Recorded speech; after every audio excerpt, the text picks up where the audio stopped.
Ladies and gentlemen, good day and welcome to Motilal Oswal Financial Services Q3 and 9 months FY26 earnings conference call. As a reminder, all participant lines will be in the listen-only mode, and there will be an opportunity for you to ask questions after the presentation concludes. Should you need assistance during the conference call, please signal an operator by pressing star, then 0 on your touchtone phone. Please note that this conference is being recorded. I now hand the conference over to Mr. Manish Kayal, Head IR. Thank you, and over to you, sir. Thank you, Michelle. Good afternoon. I welcome and thank all the participants on behalf of Motilal Oswal Financial Services Limited to attend our Q3 FY26 earnings call. We hope that you had an opportunity to go through our investor deck and press release uploaded on stock exchanges and on our website yesterday. We have also uploaded our Excel data book, which has all the operational and financial numbers. Please note that today's discussion may include forward-looking statements. These forward-looking statements are based on our macro assessment and actual outcome may vary. With that, I'll introduce our management participating on this call.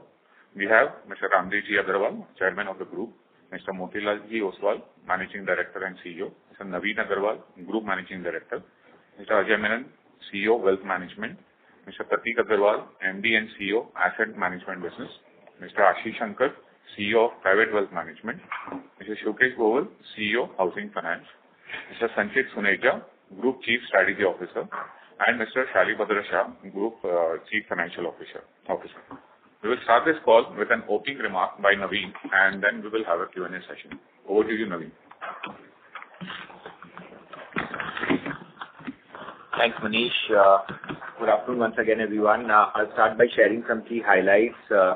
Q3 FY26 continues to witness strength in most of our businesses, with growth being led by our annuity businesses.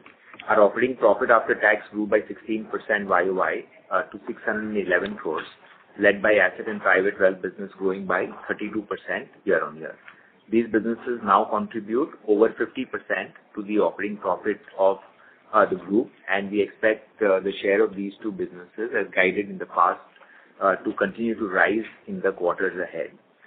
The current quarter profit number also includes the impact of 14.4 crores towards employee benefits under the new labor code.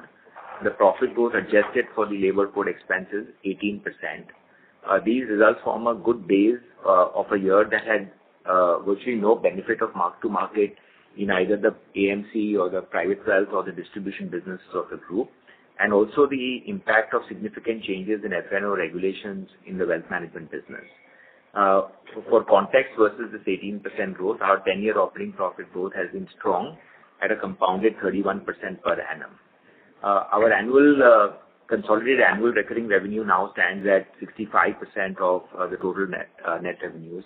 Once again, we have been guiding that the share of ARR revenues will continue to rise in the years ahead. Based on the strong performance, the board has declared an interim dividend of 6 rupees per share, up by 20% versus 5 rupees declared in the previous year. Once again, since our listing in 2007, we have never diluted equity while consistently paying out dividends and executing 3 buybacks. This has only been possible due to our unique capital allocation model, wherein our large investment book serves as a strong backbone to all our operating businesses. Before I deep dive into quarterly performance updates, I want to just once again reiterate that each of our businesses offer huge headroom to grow in the next decade, and the following 5 points will corroborate this. Savings invested in equities are at just 5% in India versus 40% in the US. Retail ownership of stocks and participation in broking is at just 10% versus 55% in the US, which augurs well for our wealth management business. Indian mutual fund AUM to GDP is at just 20%. This compares with 120% in the US. Once again, a positive for our asset management business. For our alternate franchise, AUM has grown by 54% in the past decade to reach $400 billion for the industry. This is expected to cross $2 trillion in the next decade, and this number currently at a global level stands at 25 trillion and continues to grow strongly. For our private wealth business, the investable wealth, which is also the TAM that we are targeting, is expected to grow by 15% over the next 5 years to reach 240 trillion or around 2.5 trillion rupees. And this augurs well for our private wealth business. So basically, the tailwinds across all the key businesses of the firm continue to be quite robust. Motilal Oswal is the largest integrated capital markets player with a promoter holding of 70%. We are ranked among the top 150 companies on trailing 12 months profit after taxes and among the top 200 companies by market capitalization. We see improvement in these rankings given our continued higher earnings growth potential versus the markets going forward. Turning now to our segmental performance and starting with our asset and private wealth business.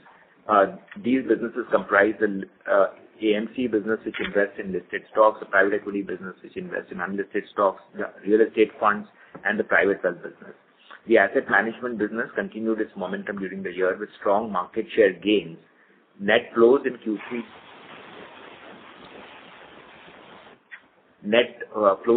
were robust at 11,600 crores.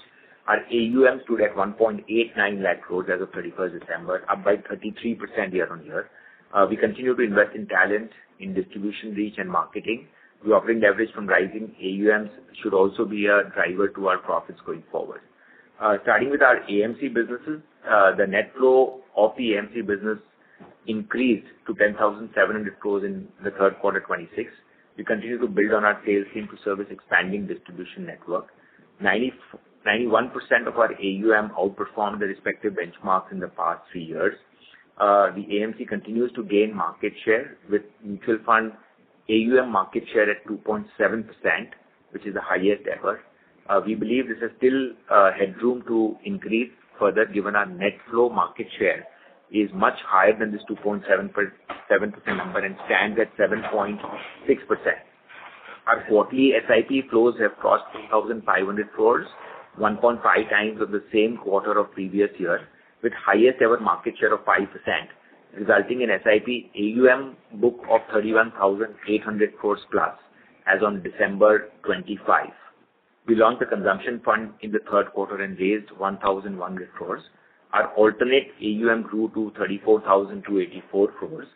Our headcount has increased to 620 in December 25. This was 536 in March 25 and at 300 in March 24. So we have more than doubled our manpower in the last 21 months' time.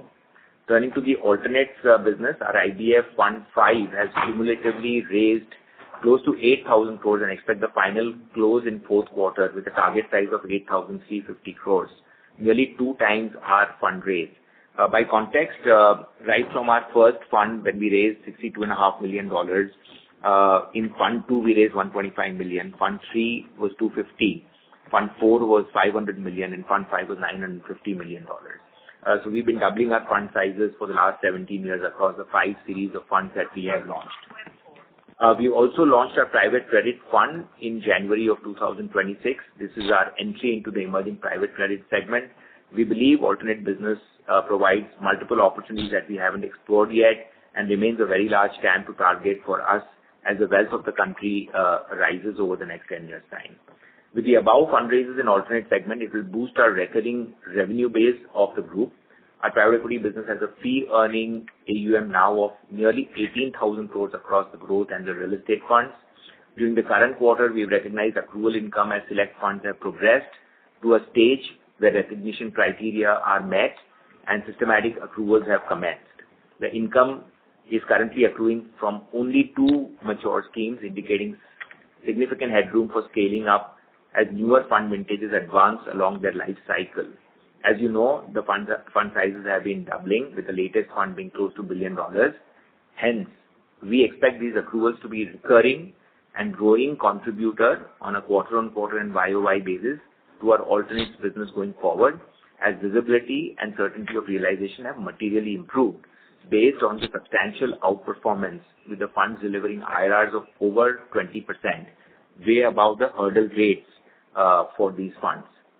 Overall, these accruals represent a structural, high-quality ARR income and scalable earnings lever for our group profitability and predictability as the alternates platform matures. This is in line with the best practice followed by large global alternate listed platforms. Turning to our private wealth business, which is on a strong growth path, our AUM grew by 31% to 1.96 lakh crores. We have 8,200 plus families. This number grew by 41% year on year. This is served by a high-quality RM team of over 410. We expect the RM productivity to improve, as only 34% of the RMs have a vintage of over 3 years. Our revenues at 816 crores for 9 months are up by 16%. We are second among listed players by revenues in this segment. Profit after tax is 280 crores for the 9 month period, is up by 14% on a year-on-year basis.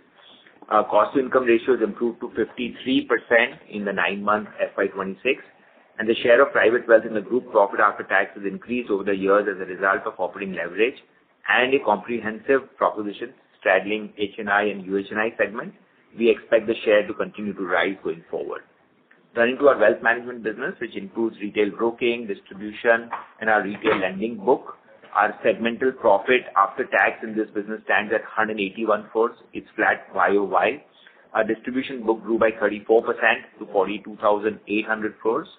NII income recorded 21% growth YOY, supported by robust book expansion. Our total loan book AUM rose 25% to reach 6,630 crores. Our MTF market share is close to 7%. Our ARR book grew by 33%. Important to note that our share of broking revenues in the wealth management segment has declined from 60% in FY21 to 37% in Q3 FY26, led by sharp focus on growing our distribution and NII. Our brokerage revenue grew by 15% quarter-on-quarter. Cash volume market share was robust at 6.9%. F&O premium market share stood at 8.4%. Blended ADTO market share stood at 7.8%. Our broking business continues to retain leadership as a full-service broker. We believe we are the largest broker in the cash segment on revenue market share. Turning to the capital markets business, comprising of institutional equities and investment banking business, here the profit after tax grew by 15% year-on-year in the third quarter to 70 crores. The IE business continues to increase research coverage. We now have crossed 350 stocks under our coverage. Plan to increase this to 400 by the close of this year. With this, we will be the largest research house in terms of coverage of stocks, with ambition to increase this number materially in the years to come. Within the investment banking business, we have successfully completed 51 deals in the 9-month period, with cumulative issue size of 77,000 crores, and our fee income delivered 9% growth on a year-on-year basis to 65 crores. We were ranked number 1 on number of QIPs and IPOs for CY25 in the league tables. We've strengthened our team over the past few quarters across both businesses and continue to be positioned as a preferred banker to our clients. Turning to the housing finance business, our disbursements stand at 364 crores after adjustments for the one-time change in disbursement recognition. Excluding this adjustment, disbursement has grown by 47% to 578 crores on a year-on-year basis. AUM grew 24% year-on-year to 5,379 crores. Gross NPA and net NPA stood at 1.4 and 0.9% as of December 25. We expect the housing finance business to witness strong growth over the next 2 to 3 years. Business has a strong capital adequacy ratio, low leverage, giving us enough growth levers without any external capital dependency. To conclude, we recently published the 30th Wealth Creation Study, which highlighted how India offers multi-decadal trillion-dollar opportunities led by long period of sustained economic growth. The resulting wealth effect will benefit capital market players in general and more for integrated players like Motilal Oswal. In the past 17 years, our GDP went up from $1 trillion to $4 trillion. Interesting fact is that the market cap CAGR has been higher at 1.5 times the 20-year GDP CAGR. We expect next 17 years will quadruple the GDP to $16 trillion, with cumulative savings of $47 trillion during the same time frame, and a multiplier effect of market cap to GDP. Financialization theme should gain further traction with increasing penetration in multiple products that Motilal Oswal offers.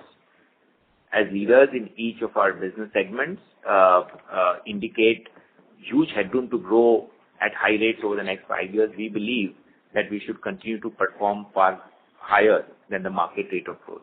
We'll now open the floor for Q&A. Thank you. Thank you very much, sir. Ladies and gentlemen, we will now begin the question and answer session. Anyone who wishes to ask questions may please press star and one on their touchtone phone. If you wish to withdraw yourself from the question queue, you may press star and two. Participants are requested to use only handsets while asking a question. Ladies and gentlemen, we will wait for a moment while the question queue assembles. You may please press star and one to ask questions.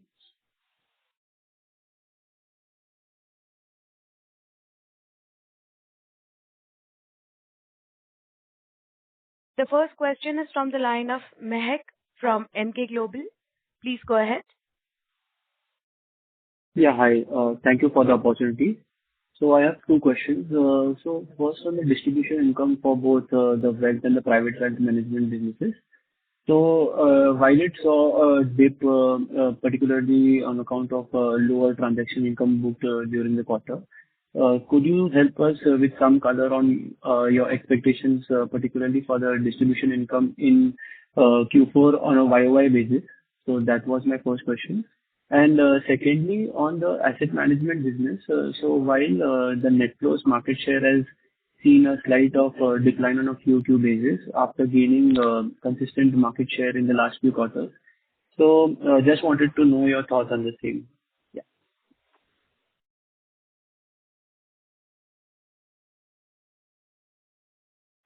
Sorry, we don't give quarterly distribution growth guidance, but as we have highlighted that the TBR part of the revenues, the transaction-based revenues, will see volatility on a quarter-on-quarter basis. The external market conditions at a broader market level have been quite weak, and that has impacted the TBR revenues of most of the players, including us. The good news in the meantime is that our ARR revenues have really scaled up meaningfully, and we see these revenues further scaling up as the private credit offering of the group also is launched in the fourth quarter, and the revenues for which should come through in the fourth quarter of this financial year. So I think the focus is to strongly grow the ARR revenues while opportunistically building on the TBR revenues whenever market offers an opportunity. On the AMC flows, as you know, the net sales flow this quarter has been 7.6%, way above the AUM market share, and 91% of the AUM of the firm continues to outperform the benchmarks on a 3-year basis. There are some interesting facts that I'd like Prateek to share about the asset management company, which will give you some understanding of what we have done over the course of the last 1 or 2 years and how this will play out over the next 1 or 2 years. Over to you, Prateek. Thanks, Naveen. Good afternoon, everybody. Now, as Naveen was saying, our performance on a 3-year basis, and 3-year is important because most distributors and digital channel focuses on 3-year performance. 97% of our MF active AUM is beating the benchmark, and most of our funds bring out the top position in their respective cohorts. On the alternate side, 60% of our AUM beats benchmark on a 3-year basis.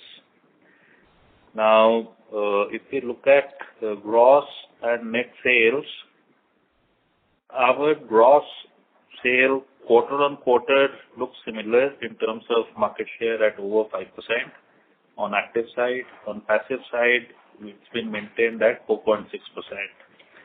On net sales, similarly, we are at 7.5%, similar to last quarter. Passive's market share may have moved up at around 6%. Yes, in the near term, our peak on the active side was October. After that, we have seen a small dip, but as yet, we continue to get net inflows. For this month also, we are positive. Now, on the people side, we have added to the teams very strongly over past 2 years. to give you some sense, in financial 24, we were 301 people. That increased to 493 in financial 25, and as we speak is 620, and this is not counting some 200 people who are outsourced for us. On the investment side of these 620 people, on the investment side, from 29 in March 24, we moved to 36 in March 25, and as we speak, we are 43.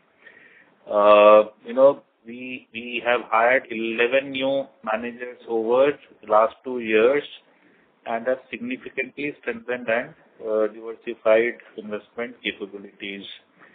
So, in terms of growth prospects, see, like I said, people look at 3 years track record for growth. As of now, we have 6 schemes. 2 schemes are top 2 in the industry in terms of net flows, and 1 is in top 5 for 9 months of financial 26. We believe we have a strong runway for growth with 2 more products in major categories. So large cap and small cap would complete 3+ years in financial 27. And 9 products will complete 3 years in financial 28. So we have had a very stiff new product launch cycle, and all of that will start to complete 3 years over the next 2-year period. So we believe as more and more products cross the 3-year hurdle, our next to gather AUM would increase, and our overall market share should then settle at a higher level. Let me happy to have more questions. Thank you so much for the detailed answer. That helps. Thank you. The next question is from the line of Nidhesh from Investec. Please go ahead. Thanks for the opportunity. So firstly, on the operating expenses this quarter, we have seen that the OPEX across all businesses have declined on a sequential basis. So how should we think about this? Is it because our top line has been a bit soft, so we have cut down on cost, or there is a variability in OPEX? How should we moderate, and how should we think about the trend in operating expenses? Hi Nidesh. So if you look at this quarter, actually the transactional revenues across our wealth business or private wealth business and even the capital market business have been lower sequentially. So that is one of the reasons where a lot of our costs are variable, especially the people cost. And that is the reason you will see that the variable costs are lower this quarter. So that is the reason that, our margins are intact for the quarter, which flows in line with the transactional revenues. And just to add, Nidesh, we have very strongly added to our aggregate manpower in FY23, 24 and 25. That number is stable to a tad lower in the 9-month period ending December 25. Yeah, because we see that the headcount has also declined, I think, on a Q-on-Q basis. Yes, as of the 9 months, if you look at December over March, it's a tad lower. Led by the contraction in the WM revenues and the headcount there. There has been very strong growth in all the other businesses. Sure. Second is, how much of our distribution AUM, both in wealth management and private wealth management, is coming from our own AMC? Very small. As you know, the asset management firm has grown very strongly over a period of time, and so this number has come down to just over 10%. We wish it was higher. Sure. And lastly, on AMC, so with the change in the top leadership at AMC, how are we planning to stabilize the top leadership? Are we looking for an external candidate, and by what time we should see a new CIO at AMC? So, as Prateek explained to you, we have significantly augmented our investment team. There are already co-fund managers for those schemes, as you are aware, Nidesh. And so this will continue business as usual. In terms of additions to the investment team, Prateek also highlighted that we had a very busy schedule of new product launches in the last couple of years, and it's only in FY27 and 28 will we see the benefit of many of these funds crossing 3 years vintage. We still have important categories that are open. As you know, the hybrid category has become a very large category in the mutual fund industry, and we hardly have any AUM. Less than 0.5% of our AUM today is in the hybrid category versus industry having substantial AUM. So we will continue to add to our investment team, including our leadership externally, like we have been doing in the past. Prateek explained that the investment team size has more than doubled and 11 new FMs have been hired. We will need to augment this further just to support the new fund NFO launch pipeline that we have filed with SEBI, which are coming up for launches. I also highlighted that a large category like the financial services, we did not have a fund there, and that fund is getting launched in this JFM quarter, in fact, in the month of January as we speak. So yeah, augmenting overall investment team as well as leadership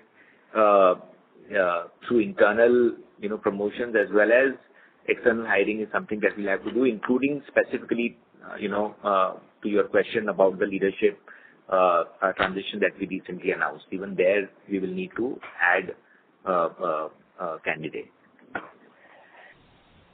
Sure. Thank you. That's it from my side. Thanks, Nidesh. Thank you. The next question is from the line of Lalit Deo from Equirus Securities. Please go ahead. Yeah. So I have two questions. So firstly, on this wealth management and the private wealth management business. So we saw some moderation in the net flow side. So however, on a 9-month basis, it's still strong at around more than 30% of their opening AUM. So how should we see the net flow momentum for FY27? That was on first question. And secondly, on the AMC business, so in this particular quarter, we recognized a carry income of around 58 crores. Now, we mentioned remarks that it will sustain in the coming 3 to 4 quarters. So what should be the steady number for that carry income over the next 12 to 15 months? And just lastly, on the lending book, we have again, on a 9-month basis, it has grown by more than 30% on the overall lending, both in wealth management as well as private wealth management. So for FY27, how should we look at that? First and the third, and I'll let Charlie come in with the second. So as far as the distribution income is concerned, or net sales is concerned for the wealth management, the private wealth management business, fourth quarter should also be strong as we are looking at the first, hopefully the second close also of our private credit fund. That should be a very strong new addition, and both our private wealth and the wealth management businesses are distributing that product. It's exclusive and it's only internal and not third-party distributors, so that should come in.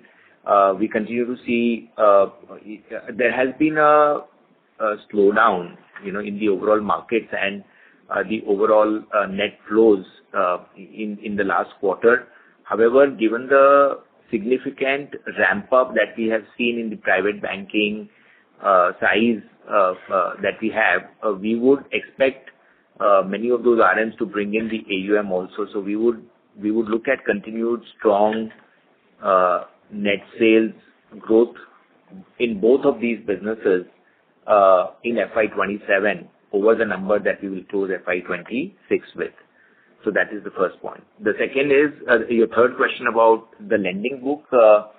We have been very underrepresented, both in the MTF segment as well as the NII in the private wealth business and in LAS, all the three segments. And this is a focus area for the group, given the strong credit rating of AA+, the controlled gearing, very strong net worth. For your information, the December 25 net worth is 24% higher than the March 25 net worth, one of the highest net worth growth that you would have seen in the industry across our businesses. So the net worth is strong, credit rating is strong, borrowing capability exists at very, very attractive rates because of the strong AA plus rating. We believe that, NI will be a very important growth driver in FY27 compared to FY26. Turning to accruals, as the funds matured, only 2 of our funds have crossed the threshold, and because of that, we've reported, this 58 crore accrual income this quarter. We believe this is just the beginning. These numbers should at least repeat, if not increase, in the quarters, and so you can easily, multiply this by 4 for the next year, and then growth from there year on year in FY28 and 29 as more vintages get into the maturity phase. Yeah, sure, sir. Yeah, thank you. Thank you. The next question is from the line of Dipanjan Ghosh from Citi. Yes, I was just asking that, in terms of your carry income booking strategy, what is the prudent strategy that you follow in terms of how much will you book in which quarter or prior to the exit?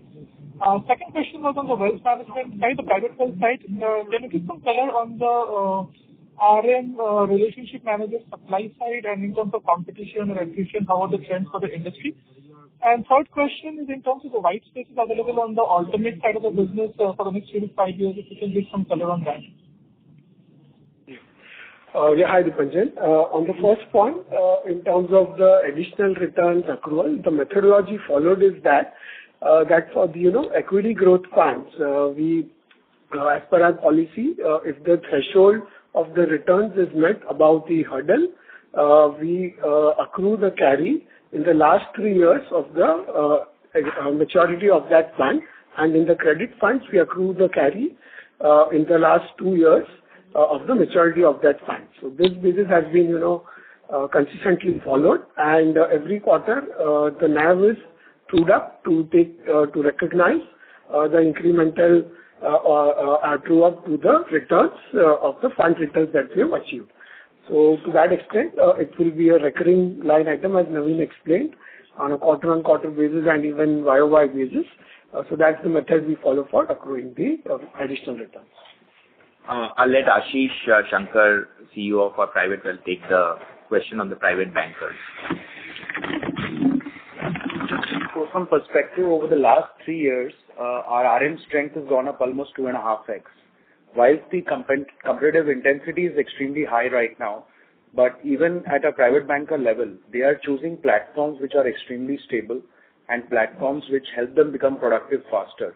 So given the kind of disruption that we are seeing around us, we are emerging as an employer of choice because of the strong brand, institution, and the capabilities that we have invested in over the last 2 to 3 years. So we continue to see good talent coming in, and we have an extremely robust pipeline of private bankers who are to join in the next couple of quarters. So I'll take your third question regarding the alternates business outlook. So as you know, we started with 2 products, private equity and real estate. In the Jan month, we've launched the third product, which is private credit. Going forward, we believe that there are at least 10 more categories of products that are left to be launched. And if you benchmark the leading alternates platforms globally, then almost every year or every other year, you will see us launching a new strategy. Point number 1. Point number 2, I explained to you that across the 5 fund vintages for our growth fund, our fund sizes have doubled from 62.5 to 125, 250, 500, and $1 billion. We expect that strong growth to continue, given how much difference there is between a domestic growth fund and a global growth fund right now. So that is something that we expect to continue. And the third important input is that within our funds, the share of offshore raise has been rising fund on fund. IBF 5, we have 40% of our AUM being raised from overseas compared to 35% for the previous fund, 30% for the third series. We expect this to go up in the next series even further because we had substantial unfulfilled demand on the offshore side for the fifth series. So we have many vectors of growth for this business, and this should be one of the fastest growing businesses in our portfolio.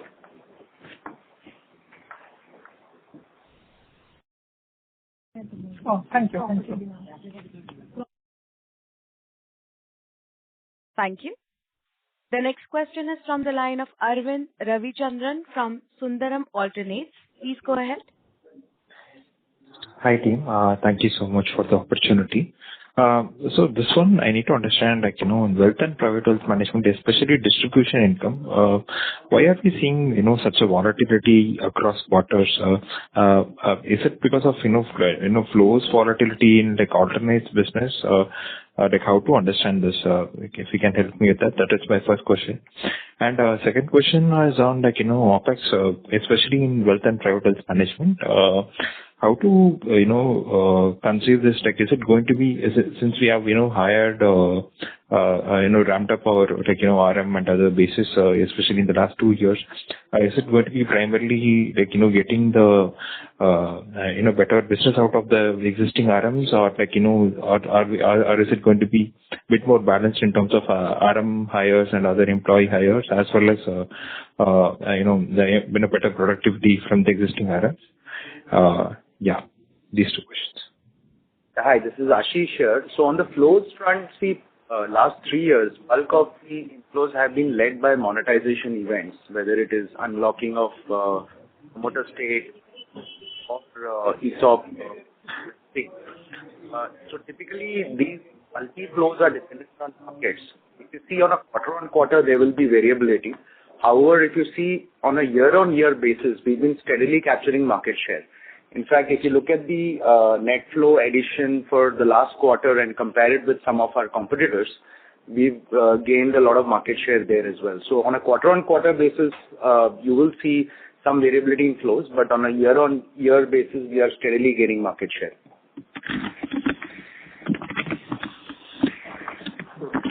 About distribution revenues, why is it volatile, especially in wealth and private wealth management across quarters? So, as Ashish just explained, the TBR part of the revenues are volatile, but as far as the flows are concerned, the flow volatility comes out of what happens to the market and the resulting impact on the monetization and resulting deals. So that is how we see it. But on a year-on-year basis, you should continue to see, reasonably strong growth. I also explained to you that sometimes we have very large, captive fund closures. We had our growth capital fund closure in the first quarter of this financial year, where, net flows got really bumped up.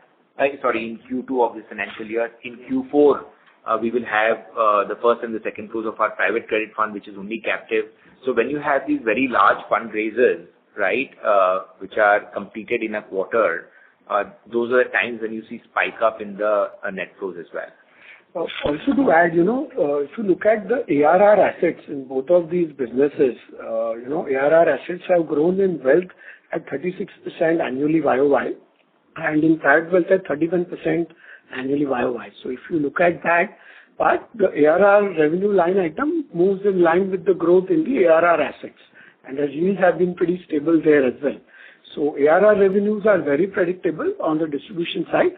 And as explained, the impact is only because of the transaction flows. However, even transaction revenues in both the business are up, respectively 35% and 40% YOY on the distribution business. So that is the way, you should look at the flows and the growth in the revenues for these businesses. Understood. And my question on OpEx, if you can address. Can you repeat that, please? Yeah. So, in wealth and private wealth management, how should I, view the OpEx growth, especially in the view of, a ramp up in RMs in the last few years? Is it primarily going to be productivity increase? So, it's just going to be yearly rises for employees, not much from, addition of employees, or is it going to be balanced in terms of, OpEx growth, especially from the employee expenses side? Sure. So we had discussed this in our earlier calls. I'll repeat. Our cost-to-income ratio for this business peaked in FY24. FY25 was tad lower than 24. We've seen some further benefits in the current financial year. So it's about 100 basis points lower cost-income ratio for this business. I think you should see this trend continue as the RM vintages progress to 3 years plus. We have 60% of our RM days at less than 3-year vintage as we speak. Okay. So focus is going to be there. And just one last question, especially in wealth management business, in order to improve, our distribution income potential, further and further, do we need to, invest in any, a huge RM or other employee base, to increase the ARR mix, especially the other distribution income, especially in wealth management? So on the overall distribution side, we are surely hiring from the RM perspective, but at the same time, also digitally, we are able to increase the overall pie on the distribution side through a lot of digital initiatives, plus a lot of investments on the tech side, when you look at AI and all that, through for cross-selling. So we are looking at cross-selling in a big way across our network, which is still the penetration is comparatively much lower at around 13%, which we feel that can increase much higher going forward. So to that extent, the scope to grow is immense even further now. Understood. Thank you so much. Thank you. Thank you. The next question is from the line of Sukrit D. Patil from Eyesight Fintrade Private Limited. Please go ahead. Good afternoon, team. I have two forward-looking questions. My first question is to Mr. Agarwal, Mr. Ramdev Agarwal. Given the evolving macro outlook and market volatility and ever-changing client behavior across retail and institutional space, how is Motilal Oswal adapting its business mix and go-to-market tactics to expand client engagement and wallet share across broking, wealth management, and investment banking? In particular, how are you balancing growth with profitability in your initiatives such as alternate asset management and financing business while maintaining quality of service and competitive differentiation? That's my first question, and that's my second question after this. Thank you. Okay. Yeah.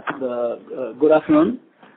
Actually, this is the heart of the entire strategy that Motilal Oswal remains not only the largest capital market company across all the businesses put together, and we have a very strong balance sheet because as the iBanking becomes more and more powerful, as the market cap goes from 5 trillion to 10 trillion in the next 7-8 years, you'll see emergence of very large banks, and these sizes will go from $1 billion is now becoming quite common, so it will become more like $5 to $10 billion single deals. So in that, you need a very large banks with large balance sheet and large profitability also. And so we are trying to make it as a talent powerhouse, because ultimately the talent is going to make a difference, and your net worth is going to make a difference, and your profitability is going to make a difference. And we are seeing that the businesses have tailwinds. In 1 year, say like broking from 21 to 24 was one way, kind of a massive tailwinds. And then finally regulators came and kind of gave some kind of restrictions to the F&O business. So that business, which became very large, got a setback for last 1 year. But other businesses, non-broking businesses, that became very large. So that's what, if you see today, in this quarter, we have grown. This is one capital market company which has grown 16% in terms of operating profit to history's highest 611 crores for the quarter, and very high quality profit, despite the fact that broking revenue has been kind of muted in this particular quarter. So I think as we move forward, as capital market businesses become from 200 million demat accounts to more like 500 million demat accounts in the next 7-8 years, and the market cap goes from 5 trillion to 10 trillion, I think we are seeing that opportunity in every business will be, so there'll be whatever businesses, and the current businesses will keep growing vertically up, and horizontally we'll be seeing a very, strategically one or two businesses, well chosen, like what Naveen said. In the alternate business, we have started with the private credit. We'll be looking for other opportunities in the same front where the businesses could be very large as the economy grows. So I think all in all, the relevance of capital market remains center of the economy. And actually, in my belief, if you see my wealth creation study, now the financial wealth will drive the real economy.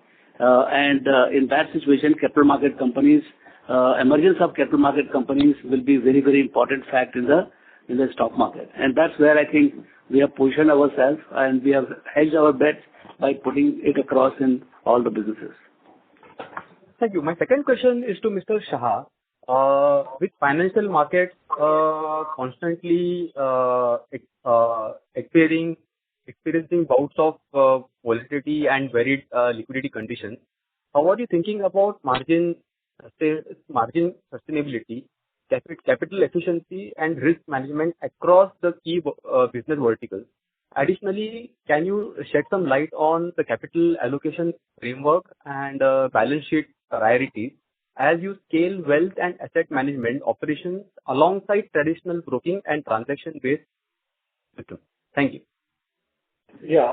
On the capital allocation methodology, our net worth has been very strong at, 13,000 crores. And as we have been, guiding in the past, that we continue to, pay out dividends. Our last decadal average dividend payout ratio has been 20%, and the residual cash, continues to invest in the equity investments as treasury investments on our balance sheet. So our capital allocation continues to see the treasury investments on the balance sheet, which treasury return has actually been about 18.5% IRR, and keeping sufficient cushion for the mark to market.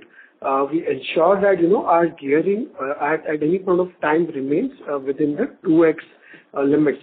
So to that extent, we ensure that there is sufficient cushion of margins and mark to market which can run on the balance sheet in down cycles of equity markets to ensure that our capital the leverage ratios are intact, and at the same time this treasury operating capital actually becomes the base for the operating businesses to grow their profits and free cash flows. So that is where if you look at our operating ROEs are all about 25%, and blended with the treasury ROE, our overall ROE continues to grow last decadal at 22% and even current financial year at 26% ROE. Thank you, sir, for answering those questions. The participant has left the queue. We'll move on to the next question, which is from the line of Dev Shah from Haitong Securities. Please go ahead. Yeah, hi. Thanks for taking my question and congratulations on a good set of numbers. Just wanted to ask on the wealth management piece, the cash and F&O premium market share has been declining over the last couple of quarters. Just anything to read into that, and further, the revenue composition in the wealth management section from relationship managers has been steadily declining, and external wealth managers has been rising. So just wanted some clarity on that. And secondly, on the alternate piece, are there any further and fund launches planned over the next couple of quarters, and what are we thinking about SIPs as a product category? Yeah, those are my two questions. Thanks. Yeah, on the market share front, our F&O market share has actually gone up now YOY basis. It is up by 20 basis points to now 8.4% from 8.2% in the Q3 of last financial year. So that market share is picked. And overall cash market shares, cash volumes have been lower. If you look at, YOY volumes have been lower by almost 20%. And in times when, market conditions are tough, we are on an advisory-driven broking model. We are not discounted model, and advisors typically, withheld the cash for investing. And to that extent, there would be a marginal impact on the market share. Also, in times when, markets goes up, this market share is always cashed up. Because if you look at our run rate across last 4 years, this market share has almost doubled, right? Also, in the market, there is a lot of mix of trading volume which has gone up versus the delivery volume. To that extent also, we have a healthy share on the delivery side, so marginally the impact of the mix has also come in our cash market share. So that is the reason, but we believe that on a medium to longer term basis, our cash market share continues to rise, and even our F&O market share, as I explained, is up on a YOY basis. In the composition of revenues in the wealth business, so again, we have both the channels. One is our, direct channel, which is operating through our own branches, and the second channel is our external wealth management. So the mix of this, we certainly you can't control that mix because it's a mix of business across both the channels, and we would like that both the channels continue to grow. So we don't guide on the mix, how it would, span out for each of these channels. In terms of the NFOs for AMC, I'll ask Prateek to, guide that.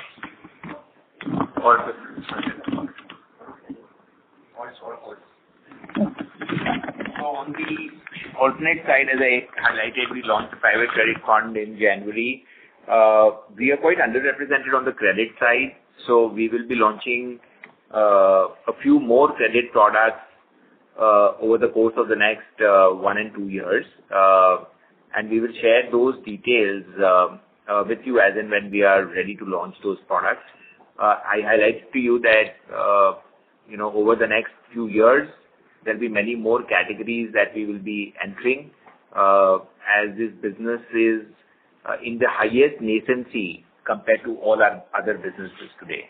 And so I think as a consequence, even the growth rates of this business should be higher. Luckily, all of these are ARR revenues with very strong sustainability and predictability. Got it. That's very clear. Thank you.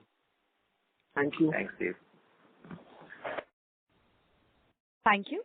Ladies and gentlemen, that was the last question for today. I would now like to hand the conference over to Mr. Shalibhadra Batra Shah for closing comments. Thank you, and over to you, sir. On behalf of Motilal Oswal Financial Services, I would like to thank every participant for attending the Q3 FY26 Concall. In case of any further queries, please do get in touch with our investor relations desk. Thank you and have a great day. Thank you, members of the management. On behalf of Motilal Oswal Financial Services, that concludes this conference. We thank you for joining us, and you may now disconnect your lines. Thank you.